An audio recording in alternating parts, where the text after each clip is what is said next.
अभी आपको बताएं, इलेक्शन कमीशन ऑफ पाकिस्तान ने पंजाब असम्बली की 20 नशिस्तों पर इलेक्शन का शेड्यूल जारी कर दिया है। ज़िमनी इलेक्शन के लिए पोलिंग 17 जुलाई को होगी।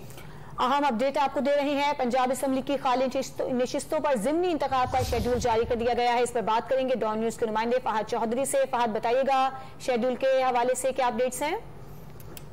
जी देखिए, इलेक्शन कमीशन ने जो 25 मुनारिफ अरकान को डी सीट किया था तहरीक इंसाफ के पंजाब असम्बली के, उनमें से 20 जनरल नशिस्तों पर ज़िमनी इंतखाब का शेड्यूल जारी कर दिया गया है। ज़िमनी इंतखाब के लिए पोलिंग 17 जुलाई को होगी, जबकि कागजात नामजदगी 4 जून से 7 जून तक जमा करवाए जा सकेंगे।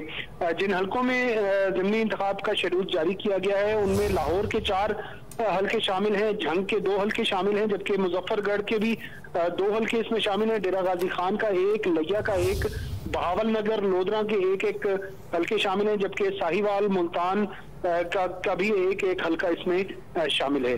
जी, बहुत शुक्रिया आपका फहद चौधरी, तफसीलात फराहम करने के लिए।